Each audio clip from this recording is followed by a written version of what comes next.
es bendición. Solo tengo una reclamación, hermanos. Este púlpito deja ustedes ver mis rodillas temblando. Así que si pueden cambiar por uno que no aparezca las piernas, es mejor, ¿no? La primera vez que he predicado en una iglesia tenía 20 años de edad y ahora tengo casi el doble, pero me sigue siendo algo difícil siempre, ¿no? Porque realmente es Dios quien quiere hablar a nuestros corazones, ¿no? Entonces lo hago con temor y temblor. Hermanos, el mensaje de esta mañana tiene un título, y el título es 3 venenos que hacen la palabra de Dios infructuosa. 3 venenos que hacen la palabra de Dios infructuosa. Raro eso, ¿no? Quizás algunos ya quisieran lanzarme un tomate o un repollo y decir, bájate de ahí, ¿qué vas a decir? Pero es verdad, hermanos, es muy interesante. La palabra de Dios está llena de promesas y bendiciones. Sin embargo, temo que nosotros no vivamos ni 10% de esas promesas y bendiciones que hay en la palabra de Dios. ¿Y por qué eso? ¿Por qué cristianos como nosotros en el siglo XXI tenemos tantas dificultades? Tal vez nunca en la historia de la iglesia, en todos esos miles de años, la iglesia ha pasado por tantos problemas, por tantas dificultades. Nunca hemos sido tan numerosos en el mundo, ¿no? Estoy seguro que la iglesia en Bolivia sigue creciendo, la iglesia cristiana. Así como en Brasil también sigue creciendo, en África y en muchos otros lugares. Pero ¿por qué nuestra vida a veces no tiene sentido alguno para la vida de aquellos que no conocen al Señor? ¿Por qué aún nosotros, teniendo tan poderosa palabra, vivimos una vida espiritual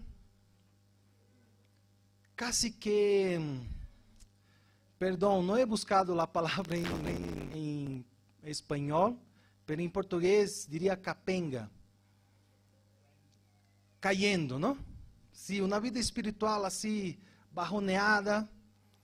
La idea del capenga es la idea de un caballo que vive siempre con la cabeza baja y no logra levantar su cabeza, y siempre tiene un aspecto de triste y miedoso. ¿No ve? ¿Han visto un caballo así? Uno lo mira y da pena, ¿no? Porque parece que va a caer, ¿no? Como el hermano dijo. ¿Por qué vivimos así? Si la palabra de Dios dice que somos más que vencedores en Cristo Jesús.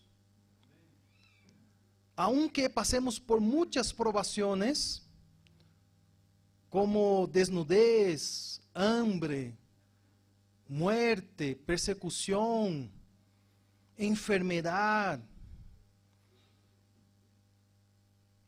pobreza. Un cristiano puede ser pobre, hermanos. Un cristiano puede estar enfermo.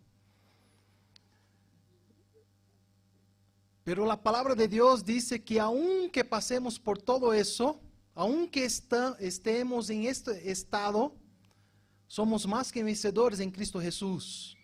Amén. ¿Eso dice la Biblia o no? ¿O me estoy inventando? ¿No ve? Romanos 8. Dice que somos más que vencedores en Cristo Jesús y que nada y nadie nos puede separar del amor de Dios que está en Cristo Jesús. Ninguna tribulación de esta vida, ningún ser de esta vida o ningún ser celestial puede nos separar del amor de Dios que está en Cristo Jesús. Pero ¿por qué entonces nosotros no logramos vivir eso en su plenitud? ¿Por qué no logramos vivir varias promesas de la palabra de Dios? Como por ejemplo, el Señor es mi pastor y de nada sentiré falta. ¿Por qué sentimos falta de tantas cosas si la palabra de Dios dice que el Señor es mi pastor y de nada sentiré falta? Tal vez usted diga, pero hermano Heber, eso pasa contigo. Yo realmente estoy satisfecho con todo lo que tengo, con todo lo que hago, con todo lo que soy. Y yo doy glorias a Dios por eso, si es así. La palabra de Dios dice que la vida de Jesús fluye en nosotros como un agua y nosotros no tenemos más sed, no tendremos más sed espiritual. Pero ¿por qué a veces nos encontramos como un río seco espiritualmente? Que no tenemos nada para dar, aún no logramos recibir algo del Señor plenamente. Hermanos, si eso pasa solo conmigo, perdónenme, he escogido mal el sermón. Pero si usted siente que no siempre la palabra de Dios tiene el efecto que debería tener en tu vida, yo quisiera invitar a abrir el texto conmigo, que es Marcos, capítulo 4, versículo 18 y 19.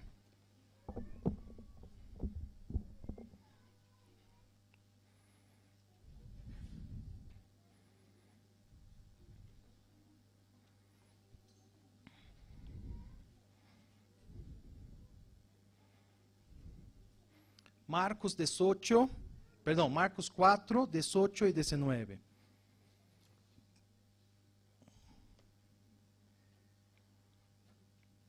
Amém? Todos encontraram? Se alguém não encontrado, pode dizer misericórdia. Ya, vamos a buscar então, se não encontrado. É bem fácil encontrar Marcos, hermanos. Está depois de Gênesis e antes de Apocalipse. Assim que se você está perdido, dice así: estos son los que fueron sembrados entre espinos, los que oyeron la palabra. Pero los afanes de este siglo y el engaño de las riquezas y las codicias de otras cosas entran y ahogan la palabra y se hace infructuosa. Hermanos queridos, ¿quién aquí conoce ese texto? Que es el texto de la parábola del sembrador. Es un texto muy conocido. Y dice que el sembrador salió a sembrar y ha ido lanzando las semillas, y las semillas iban cayendo en tipos de terrenos, y cada terreno va a representar un tipo de persona, de corazón. Y Jesús interpreta esa parábola, porque los discípulos no logran comprender qué significa todo aquello que Jesús había dicho, y Jesús da la interpretación de esta palabra, de esta parábola. Y dice que son personas que reciben la palabra de Dios y que cada uno va a reaccionar de una manera, va a ser involucrado por situaciones y la palabra va a tener un cierto efecto en la vida de estos. Y esa es la interpretación de Jesús. Y observando la vida del cristiano, percibimos que esos efectos que surgen en la vida de estos que reciben la palabra de Dios, también pasa con aquellos que han creído en el Señor Jesús verdaderamente y que permanecen en el Señor Jesús. Y que, por tanto, esa parábola también nos dice aquellos que somos cristianos. No solo aquellos que han oído la palabra de Dios por la primera vez o por una única vez, pero por aquellos que reciben la palabra de Dios cada día. No solamente cada domingo, pero cada día. Entonces, son 3 venenos ahí. 3 venenos que hacen la palabra de Dios infructuosa. Primer veneno, hermanos, ¿cuál sería?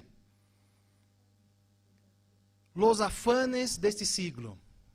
Este es el primer veneno. Los afanes de este siglo. Algunas versiones, si alguien tiene, por ejemplo, la versión contemporánea, va a decir las preocupaciones. Otras versiones van a decir los anseios, la ansiedad de esta vida. Hermanos, vivimos en tiempo de Marta, donde la vida se ha hecho cada vez más arretreada, tenemos cada vez más ocupaciones y preocupaciones. Vivimos tiempos de mucha ansiedad, mucha ansiedad. Algunos autores dicen que la ansiedad es el mal de este siglo. Tenemos una de las mayores industrias del mundo, que es la industria del entretenimiento, pero somos la generación más triste de la historia de la humanidad. Nunca ha habido una generación como la nuestra, triste y ansiosa y preocupada. Tenemos una medicina avanzadísima, pero nunca la humanidad estuvo tan enferma. Y aquí hay varias doctoras en nuestro medio. Nunca hemos oído hablar de tantas enfermedades y tipos de enfermedades. Hay un autor que se llama Augusto Cury, que es un doctor, y él, según él, hay algunas pesquisas a nivel mundial que dice que 1 de cada 2 personas en el mundo sufrirá de algún trastorno psiquiátrico. Y que la ansiedad, la preocupación, es lo que inicia ese trastorno. Hermanos, es muy serio y nosotros podemos tener una reacción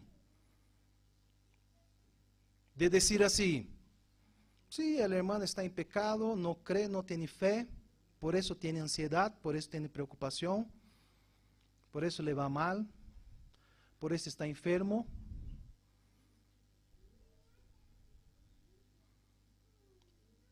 Como iglesia podemos tener esa reacción de simplemente decir: sí, no tiene fe, no clama a Dios suficiente. O tener una reacción de decir: hermano, caminemos juntos, cargaremos esas piedras juntos, sufriremos juntos esa carga, aprenderemos juntos a conocer al Señor, a conocer su palabra, a vivir con Él. Porque no podemos pensar que esas situaciones que se están dando en la humanidad no afectan al cristiano. No podemos pensar que somos inmunes a esos problemas. Por ejemplo, ¿Ha pasado con usted alguna vez de estar leyendo un texto bíblico y en la mitad del texto bíblico empezar a pensar en la cuenta que tienes que pagar? ¿Ha usted leído alguna vez el Salmo 23, donde dice, el Señor es mi pastor y de nada sentiré falta? Y después de cerrar la Biblia, ha agarrado tu celular y abierto el aplicativo del banco para ver si tu dinero ya estaba ahí en la cuenta corriente o de ahorro. ¿Ha empezado usted a orar alguna vez? Y enquanto estava orando, has empezado a pensar em algum exame que tens que fazer outro dia, ou que há que levar isso, os niños saem do colégio, hoje dia vai ser. E quando ves, não has terminado a oração e estás pensando em tu dia, que é o que tens que fazer, que é o que tens que comprar. ¿Ha passado com você alguma vez? Vivimos em uma sociedade acelerada e somos também acelerados. Somos, não estou com meu celular aqui, mas somos aí estimulados por el uso de la tecnologia, por el celular, e a cada rato temos que saber quem nos ha mandado el WhatsApp, e por que nos ha mandado, que é, e estamos aí, é 12 de la noche, lo siento a los chicos, onde estão os muchachos? São as 2 de la madrugada e estamos aí com o celular, não descansamos, não dormimos, el outro dia há que fazer um exame, e nossa cabeça está assim, nossa mente está assim, llena de preocupações. Aún os mais jovens, aún os adolescentes, aún os niños. E é um mal de nossa geração, de nosso século, que não podemos simplesmente dizer, eu não sou assim, é problema do outro. Não é um problema da igreja, porque o pastor nos ha dicho que somos um corpo.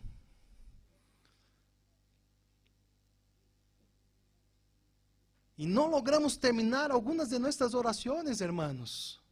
Não logramos terminar de ler alguns textos bíblicos, porque somos consumidos por las preocupações, por los afanes deste siglo.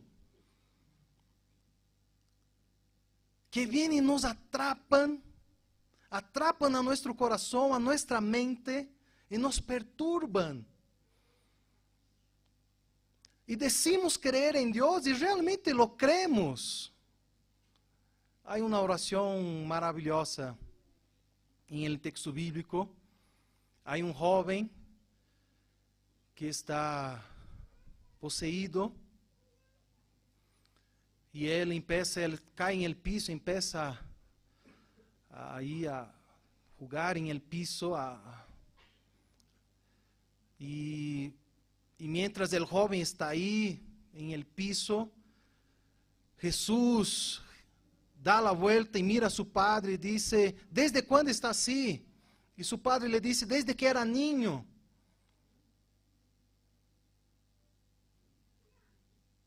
Y Jesús le dice, todo es posible al que cree. Y el hombre le dice, yo creo.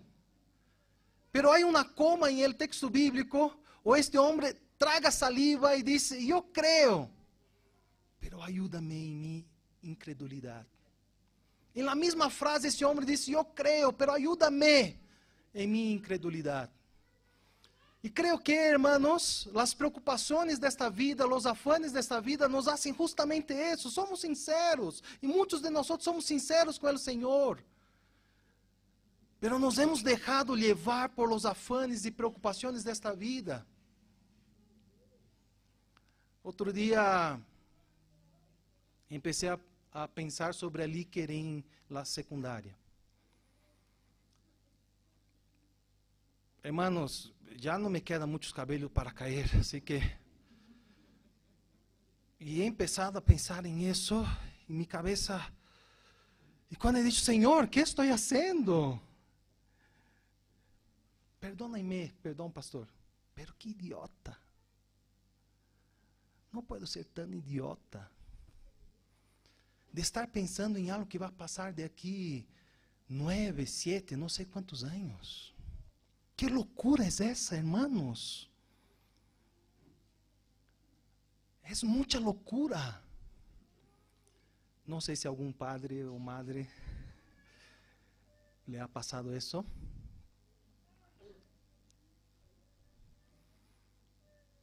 Pero ¿dónde está Dios? ¿Dónde está mi Dios en todo eso? Si yo estoy preocupado con mi hijo de aquí 5, 7, 10 años. E estamos afanados, hermanos. ¿Sabes qué? ¿Sabe cómo vivimos? Tenemos cosas para hacer, pero que deberíamos haber hecho ayer. Y no hemos logrado terminar ayer. E essas coisas se acumulam para hoje. E estamos fazendo essas coisas hoje que deveríamos haber terminado ayer, pero pensando em las coisas que temos que fazer amanhã. ¿Se han dado conta? Que estamos mais preocupados com o dia de amanhã que com o dia de hoje.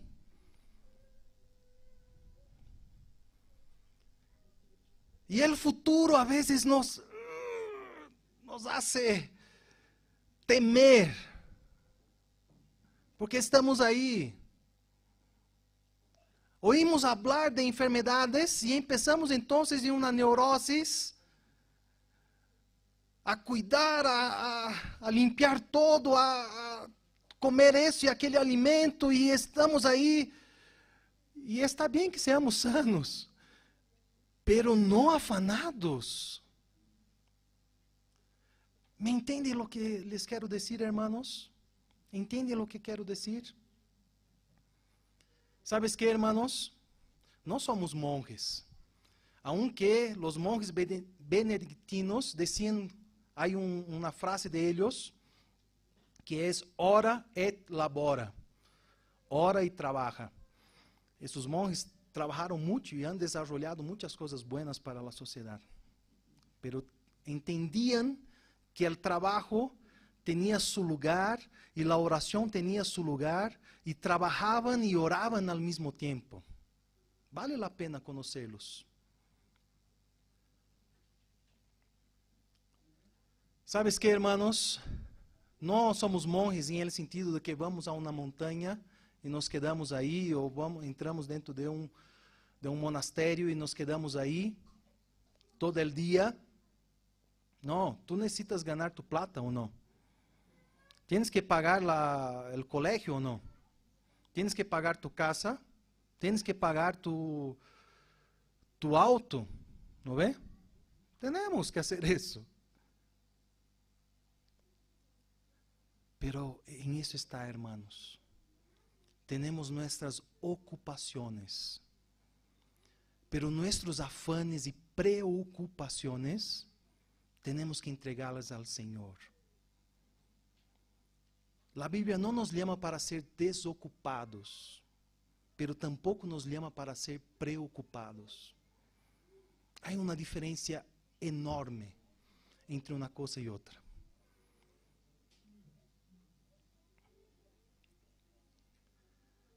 Eu a duras penas estou aprendendo isso, irmãos. A duras penas. Me gustaría ser um discípulo inteligente do Senhor. E aprender essas coisas de la maneira mais fácil. Pero em mi caso, las estou aprendendo de maneiras muito difíceis. A entregar mis afanes, ou los afanes deste siglo, em el Senhor.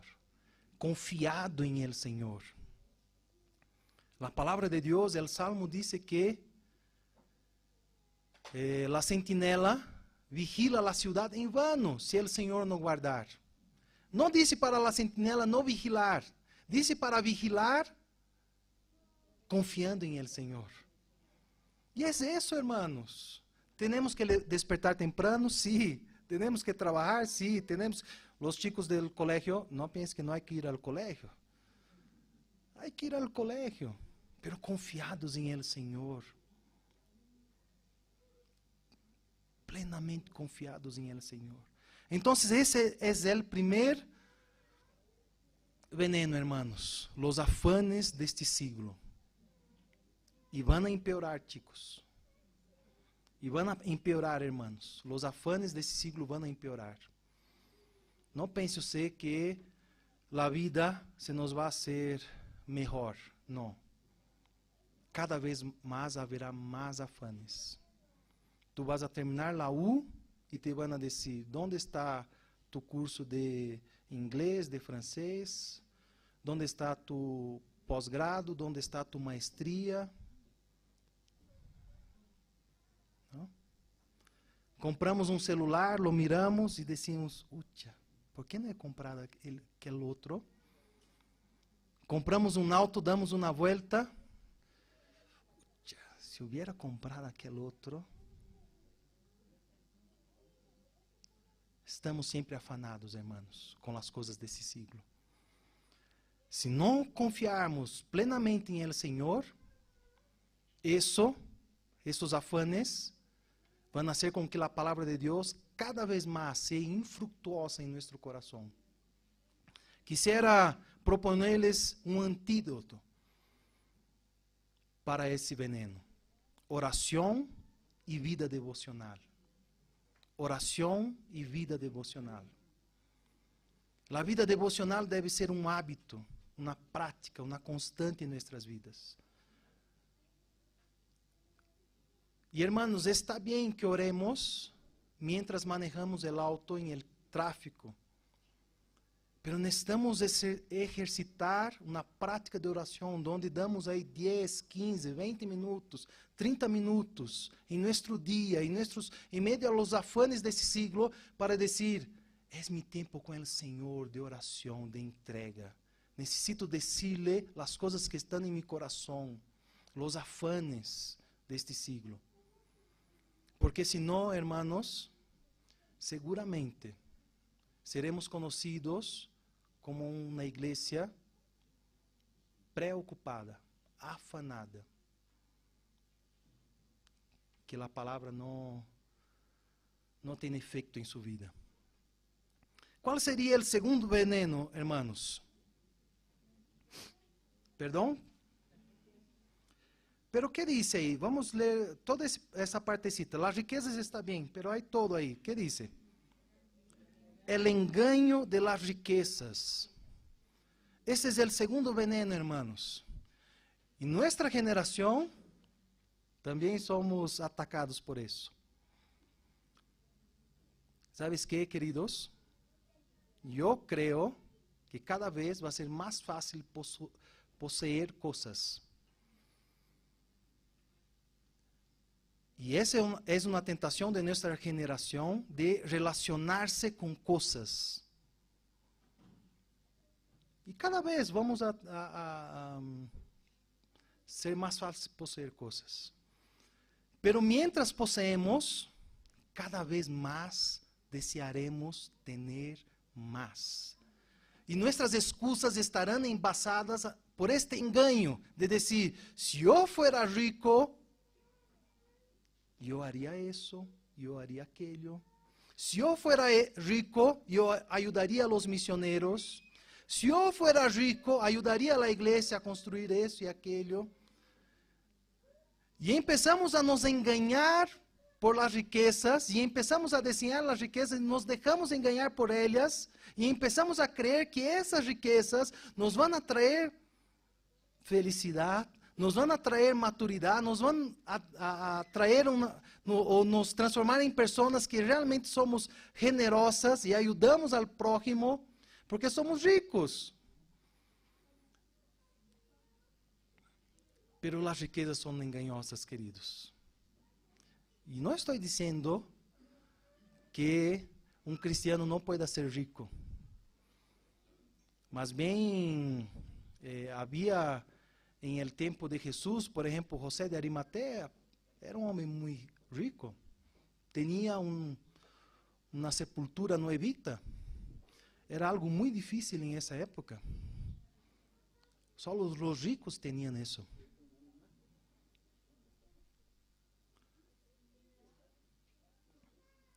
O que estou dizendo é que a riqueza nos pode enganar. Se não entendemos que o que temos vem do Senhor e deve ser para o Senhor, seremos enganados.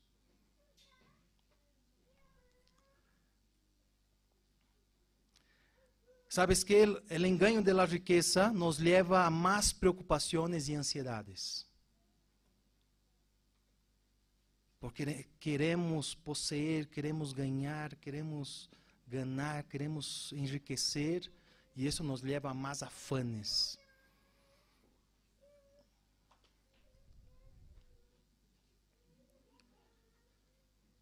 E é por isso que muitos cristianos estão tentando sua suerte em la loteria. Sí es para reír, pero es triste, porque están siendo engañados por la riqueza. Y es por eso que muchos cristianos les gusta el discurso de un púlpito donde les dice que si dan 100, van a recibir 200. Porque están siendo engañados por la riqueza.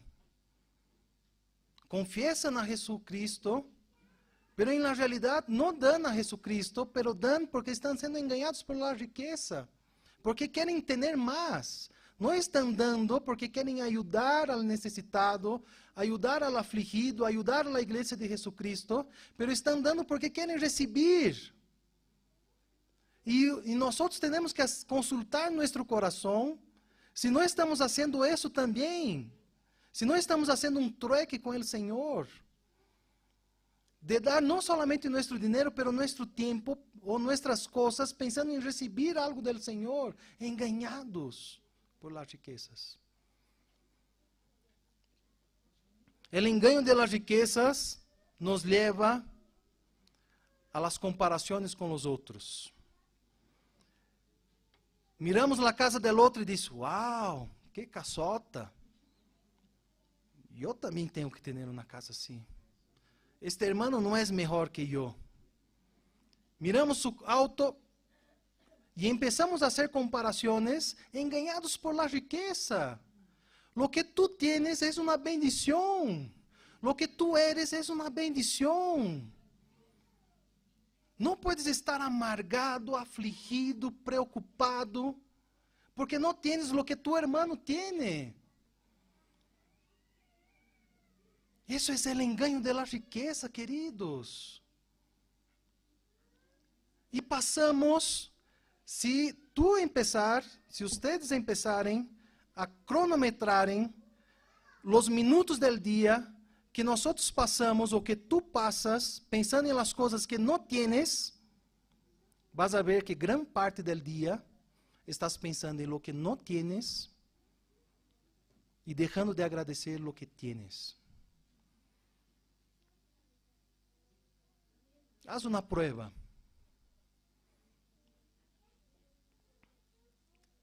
Esse é o engaño de las riquezas. E isso faz com que a palavra de Deus não produza frutos em nossas vidas. Não porque a palavra de Deus deixou de ser poderosa, não porque a palavra de Deus deixou de ser eficaz, eficiente, pero porque nosso coração está lleno de muitas outras coisas. E não damos lugar à palavra de Deus em nosso coração.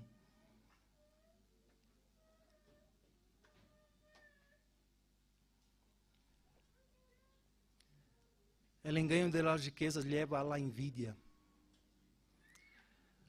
Pero tu vas a dizer, pero Eber, cristiano tem envidia? Sí, tiene, hermano. Assim como muitas outras coisas mais. Por isso vivimos em uma vida, em uma caminata de santidade, onde temos que aprender a conhecer aquilo que há dentro de nós, de nosso coração, para entregar ao Senhor. Necessitamos conhecer todos os males que há em nosso coração, para entregar ao Senhor. O engaño de las riquezas produzem descontentamento.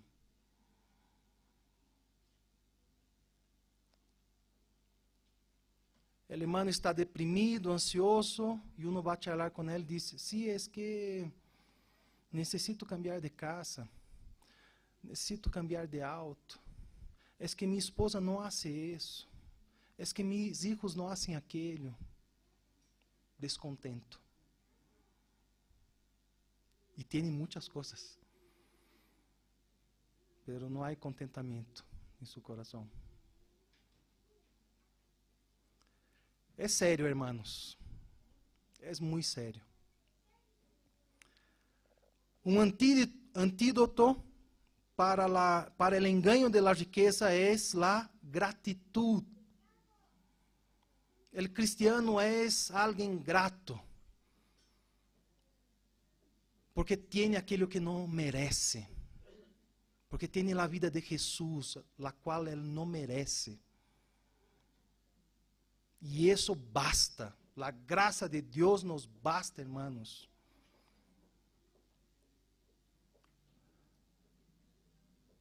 Otro antídoto es el contentamiento. Estar contento, hermanos. Sea poco, sea mucho, estar contento. Y un último antídoto que me gusta mucho es la vida simple, que tiene que ver con gratitud y contentamiento. Acumulamos cosas, queridos. Y yo digo a Cecilia, baby, y esa cara hago, ¿no? Si hay algo en el ropero que no hemos usado todo el año, no lo vamos a usar más. Pero alguien va a usar. Alguien va a usar esa chompa, este pantalón y le va a proteger. Parece que fuimos alcanzados por el pensamiento de este siglo que necesitamos tener y acumular y tener y tener y tener. Y cuanto más tenemos, más necesitamos tener. Yo creo en una vida simple, hermanos. La vida simple no es pasar hambre, no es pasar frío, pero es estar grato y contento con aquello que tienes. La vida simple no ostenta. Tiago habla de la ostentación, hermanos. Y él habla a cristianos, no habla a no cristianos. Tenemos que tener cuidado con la ostentación de bienes, como dice Santiago. Una vida simple. Nos cae bien, ¿no? Y hermanos, no es, perdón, no quiero ser ejemplo, más bien al revés. Pero a veces estoy ahí, tengo una supermoto, ¿no? 110 cilindradas, es espectacular.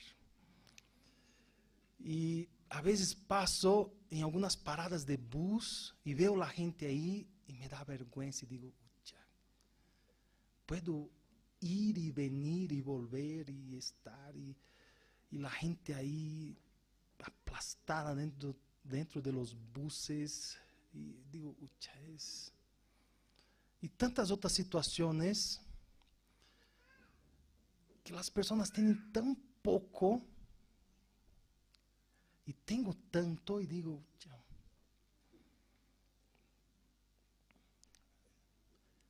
entonces, tal vez necesitamos, ¿no? Ahí tú vas a saber con el Señor, ¿no? Con Dios. Yo no sé de tu vida, de tu corazón. Pero tú tienes que ver con Dios, cómo estás. Un tercer veneno, hermanos, ¿qué sería ahí? Pero ¿qué dice todo ahí? A ver, hasta la coma. A ver, ¿pueden todos decir, por favor? Y las codicias de otras cosas. Ese es el tercer veneno que hace la palabra de Dios infructuosa en la vida. Codicia quiere decir ambición pecaminosa. No toda ambición es pecaminosa. Es interesante eso, ¿no? Porque la Biblia tampoco nos dice que no debemos tener ambición. Debes ser un buen profesional. Debes hacer una maestría, ¿no? El Diego está haciendo maestría ahora, está bien. ¿no? Pero hay ambiciones pecaminosas. Pero ¿qué son esas otras cosas? ¿Qué serían esas otras cosas? Esas otras cosas son los placeres del mundo.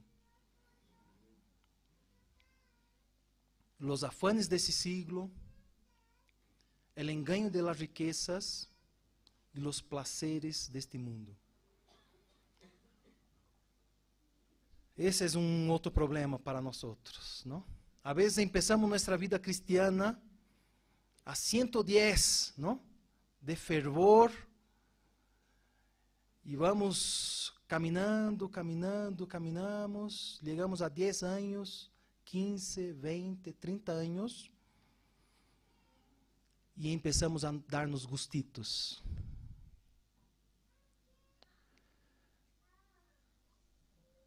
Es un peligro, hermanos. Los placeres de esta vida, los placeres de este mundo, es un peligro. ¿Y sabes qué, queridos?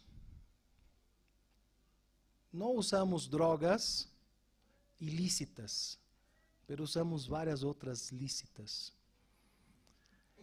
El mismo afán es una droga.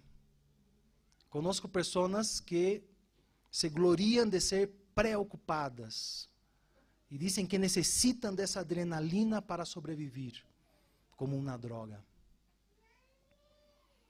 Necessitam estar preocupadas e afanadas. Los vícios, el sexo ilícito,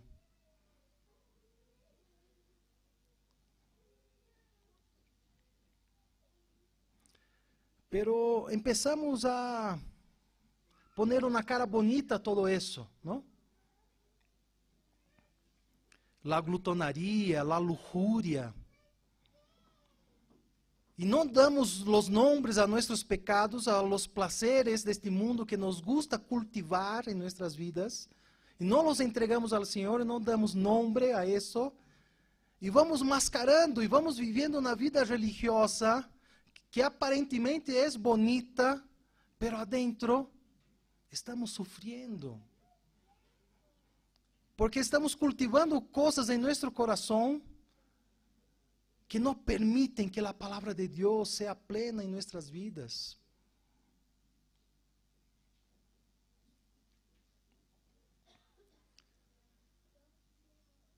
Necesitamos huir de los placeres de este mundo, queridos.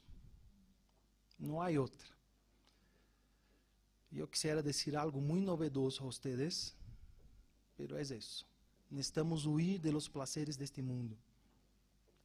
Y un antídoto para eso es negar a sí mismo. Necesitamos aceptar el llamado del Señor Jesús de negar a sí mismo. De negar nuestro yo, nuestro ego. Para que podamos rechazar los placeres de este mundo. No es legalismo, queridos. Legalismo es otra cosa. Es entender nuestras fragilidades. Es entender aquello que yo sé que hace daño a mi vida espiritual. Es entender que hay cosas que no puedo ni mismo acercarme. Tengo que huir desesperadamente. Legalismo es que dice, no haga eso, no haga aquello, y te dicen todo. Cómo debe ser, cómo debe vestir, cómo debe hablar, cómo debe andar, qué debes comer, qué debes, dónde sentar, dónde dormir. Pero la vida de santidad es una vida de conocimiento del Señor Jesús. Y conocimiento de uno mismo, que sabe de sus fraquezas, de sus debilidades.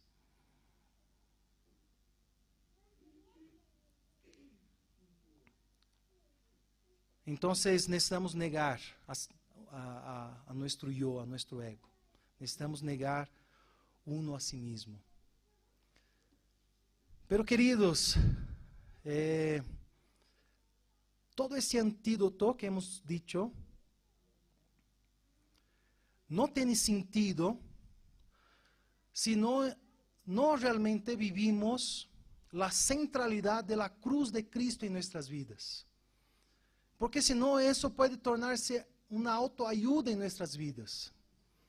Porque é a cruz de Cristo que realmente nos sana. É a cruz de Cristo que realmente nos limpia e nos hace leer su palavra sem nada que nos tape a vista e nos impida de ler, sem nada em nosso coração que nos impida de absorver, retener, vivir. Por isso necessitamos, como hemos celebrado aqui em esta manhã na Santa Cena, tener a cruz de Cristo presente em nossas vidas, su sacrifício, su amor por nós outros. Queridos, el dia de mañana pertenece a Jesus. Não te afanes. Jesús ha muerto para que tu día de mañana, ¿qué va a pasar? Aurora, tú has dicho, tú has agradecido al Señor por eso. ¿Qué va a pasar? Mañana, ¿qué va a pasar?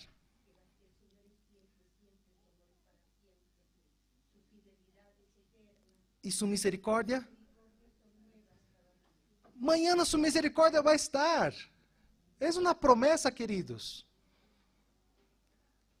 Tú não puedes aumentar um codo, não puedes aumentar um palmo a tu vida. Não puedes. E eu quisera. Sou sincero, queridos. Se eu pudesse cambiar hartas coisas, eu cambiaria. Não tens ideia de como é fácil em minha cabeça afanar-me. Por isso necessito de Jesus. Necessito de sua cruz. Necessito poner-me delante dele e dizer, Senhor. E aí oração é outra coisa. Nós pensamos que oração é dizer, Senhor, necessito de saúde, necessito de dinheiro, necessito de casa, necessito de abrigo. E oração é dizer, Senhor, sabes que? Meu coração está louco, minha cabeça está louca. E eu estou pensando em el dia de manhã, estou pensando em las coisas que tenho que fazer, estou pensando em las coisas que não tenho. Ajuda-me a pensar em ti, a pensar em las coisas de hoje, a entender que basta cada dia seu próprio mal, que amanhã tu misericórdia vai ser nova. E eu necessito, queridos, disso. Quero ler um texto com vocês, de um médico chamado Dr. Barbet. E quisiera que podamos reflexionar sobre a cruz de Cristo e que ha sido e que ha passado em la cruz de Cristo, que é o antídoto para nossas vidas, para que podamos vivir plenamente em el Senhor. Pero isso, hermanos, é para hoje. Mañana lo vamos a necessitar de novo. E cada dia lo vamos a necessitar. Não pense usted que é uma vez e listo. Pero necessitamos da palavra de Deus, do conhecimento do Senhor cada dia, cada instante de nossas vidas. Quero ler esse texto com vocês do Dr. Barbet, que é um médico francês, que ha escrito um texto que diz assim: Jesús entrou em agonia em el Getsemaní, e su sudor se convirtió em gotas de sangre, a escurrir por la tierra. El evangelista que relata el hecho es un médico, Lucas, y lo hace con la decisión de un clínico. El sudar sangre o hematidrosis es un fenómeno rarísimo. Se produce en condiciones excepcionales. Para provocá-lo é necessário uma debilidade física, acompanhada de um abatimento moral violento, causada por uma profunda emoção, por um gran medo. O terror, o susto, a angústia terrível de sentir-se cargando todos os pecados de los hombres devem haber aplastado a Jesus. La tensión extrema produce el rompimiento de las finísimas venas capilares que están bajo las glándulas sudoríparas. La sangre se mezcla al sudor y se concentra sobre la piel y entonces escurre por todo el cuerpo hasta la tierra. Conocemos la farsa del proceso preparado por el Sanedrín hebreo, el envío de Jesús a Pilato y el desempate entre el procurador romano y Herodes. Pilato cede y entonces ordena la flagelación de Jesús. Los soldados despojan a Jesús y lo sostienen por el pulso a una columna del patio. La flagelación se efectúa con tiras de cuero múltiples sobre las cuales se fijan bolitas de plomo y de pequeños huesos. Los verdugos deben haber sido dos, uno de cada lado y de diferentes estaturas. Golpean con chibatadas la piel y alterada por millones de microscópicas hemorragias del sudor de sangre. La piel se dilata y se rompe, la sangre estornuda, a cada golpe Jesús reacciona en un sobresalto de dolor. No hay fuerzas en las piernas, un sudor frío le impregna la frente, la cabeza gira en un vértigo de náusea, escalofríos le corren a lo largo de la espalda. Si no tuviera preso en lo alto por las muñecas, caería en un charco de sangre. Después el escarnio de la coronación, los largos espinos más duros que los de acacia, los verdugos entrelazan una especie de casco y lo aplican sobre la cabeza. Las espinas penetran en el cuero cabelludo, haciendo sangrar. Los cirujanos saben cuánto sangra el cuero cabelludo. Pilato, después de haber mostrado aquel hombre desgarrado a la multitud feroz, lo entrega para ser crucificado. Colocan sobre los hombros de Jesús el gran brazo horizontal de la cruz. Pesa unos 50 kilos. La estaca vertical está plantada sobre el Calvario. Jesús camina con los pies descalzos por las calles de terreno irregular, llenas de pedregales. Los soldados lo tiran con las cuerdas. El recorrido es de unos 600 metros. Jesús, fatigado, arrastra un pie tras otro. A menudo cae sobre las rodillas y los hombros de Jesús están cubiertos de llagas. Cuando cae por tierra, la viga que le escapa resbala y le frota el dorso. Finalmente, para ganar tiempo, los soldados escogen a un hombre de la multitud. Simón venía del campo y le pusieron la estaca sobre sus espaldas, para que llevara después de Jesús. Sobre el Calvario comienza la crucificación.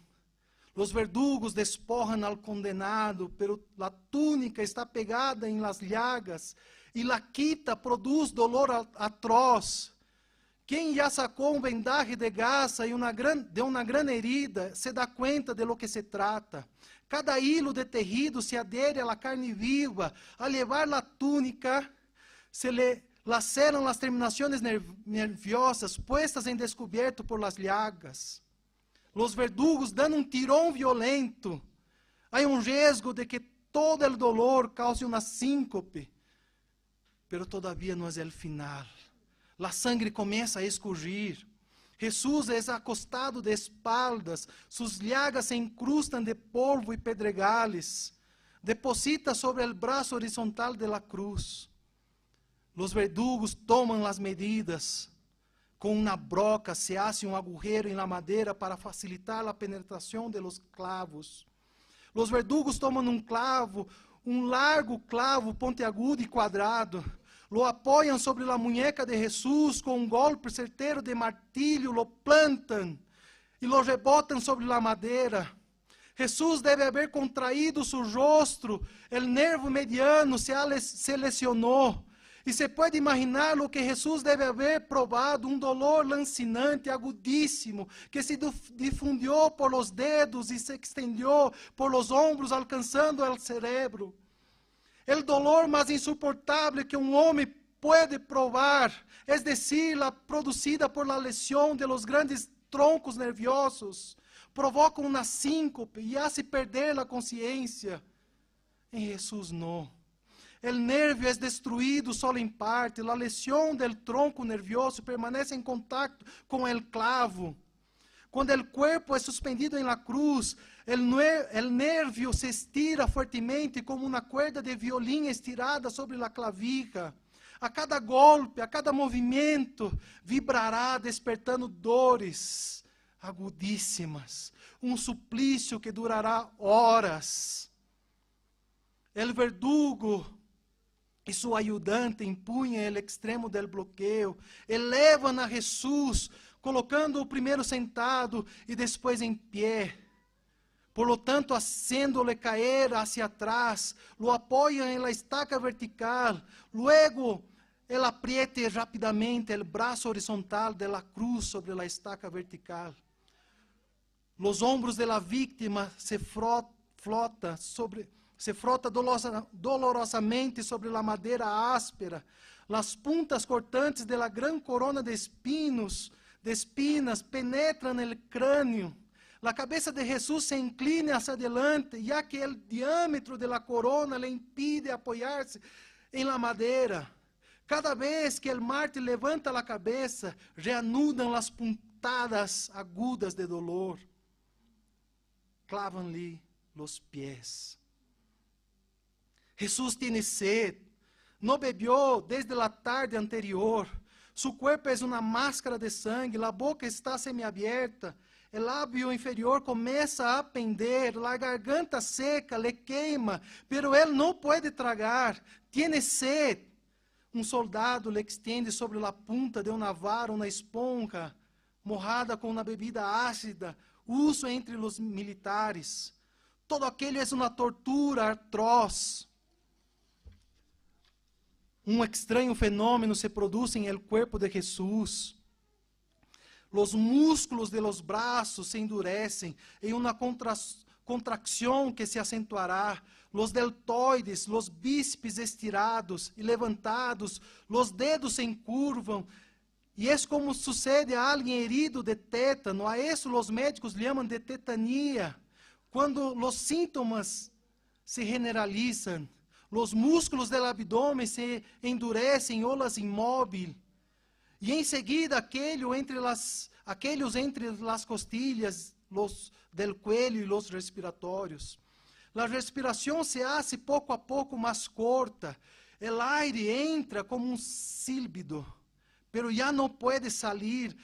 Jesús respira com o ápice de los pulmones.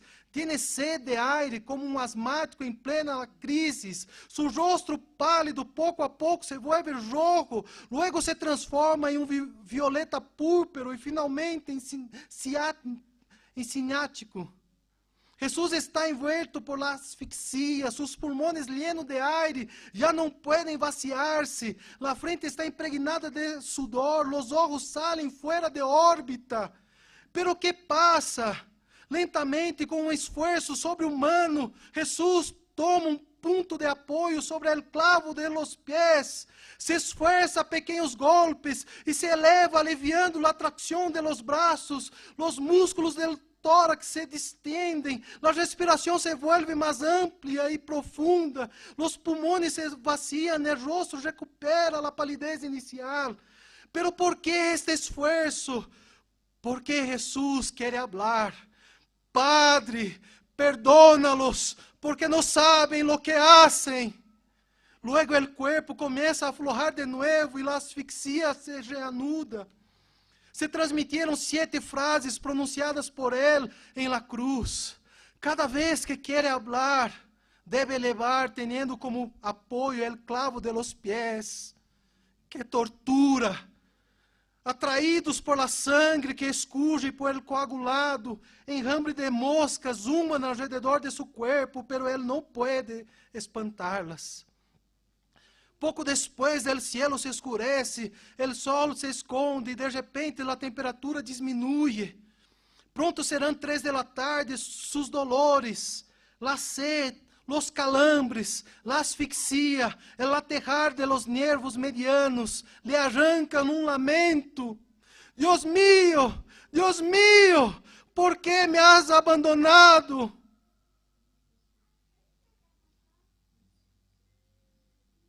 Jesús da un último suspiro. Está consumado. Y luego dice: Padre, en tus manos entrego mi espíritu. Oh Dios,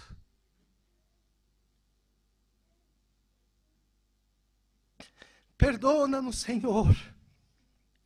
Perdónanos, Jesús, si no estamos viviendo de manera digna de tu evangelio, Señor. Si estamos afanados con las cosas de este mundo, Señor. Perdónanos, Jesús.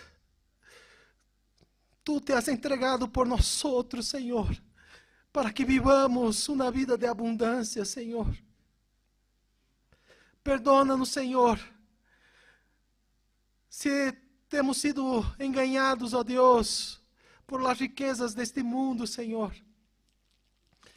Perdona-nos, Senhor, se estamos sendo levados por las ansiedades, ó Deus. Se estamos preocupados com aquilo que não temos, ó Deus. Se estamos mais preocupados, ó Deus, com o que vestir-nos, com o que comer, onde viver, Senhor. E não com tu palavra, com tu obra. Perdona-nos, Jesus, se não estamos seguros de tu amor por nós outros, mesmo conhecendo tu sacrifício, Senhor. Pero, oh Jesus, ajuda-nos a crer, Senhor, como este homem que tem um filho afligido, Senhor. Ajuda-nos em nossa incredulidade, Senhor.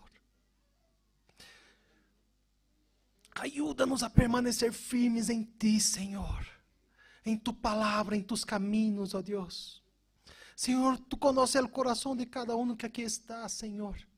Tu sabes, ó Deus, da vida de cada um, da sinceridade de cada um, Senhor. Do amor de cada um, Senhor. Trata, Senhor amado, a cada um, ó Deus, segundo suas necessidades, ó Deus. Dando-lhe ânimo, forças, ó Deus. Coragem, ó Deus, para viver tu evangelho, tu vida, Senhor amado, em este mundo, em esta geração, Senhor. Não permita que tua igreja, Senhor amado, seja uma igreja vazia, Senhor amado. Seja uma igreja pobre espiritualmente, Senhor. Pero que seamos realmente, ó Deus, uma igreja que te ama, que te sirve, Senhor. Que mira ao necessitado, ao huérfano, à viúva, Senhor. Uma igreja, Senhor amado, que está preocupado com aqueles que não conhecem a tu palavra, Senhor. Oh Deus, em nome de Jesus, queremos entregar a ti, Senhor, nossas vidas, Senhor. Em oração, ó Deus. Entregar, ó Deus, nossas paixões carnais, ó Deus. Aquilo que há em nosso coração, Padre. Aquilo que hacemos em secretos, Deus. Lejos de los outros, pero que tu lo ves e sabes, Senhor. E que lastima nossa alma e lastima tu coração também, Senhor. Ajuda-nos a rechazar isso, Deus. A huir dessas paixões, ó Deus. Senhor, te agradeço por tu palavra que é maravilhosa, Senhor. Te agradecemos, Senhor, e celebramos aqui nesta manhã através da Santa Cena, Deus, aquilo que tu has hecho por nós outros, em aquela cruz, Senhor. Em aquela cruz que não era tua, Senhor amado, pero era minha e era de cada um de mis hermanos que aqui estão, Senhor. Graças, Senhor amado, por haver tomado sobre ti os nossos pecados, Senhor amado. Graças por haver cargado nossa cruz, Senhor, para nos dar vida, porque nós outros não poderíamos, Senhor. Graças, ó Deus. E ajuda-nos, Senhor, a viver plenamente esta vida abundante que tu has prometido a nós outros, Senhor. Aún com as lutas desta vida, Senhor. Aún que haya aflicções e tribulações, Senhor, e pruebas. Ajuda-nos a viver contentos, alegres, satisfeitos, Senhor, em tu presença. Amém. Amém, hermanos. Que Deus les bendiga. Amém. Jesus é o Senhor. Amém.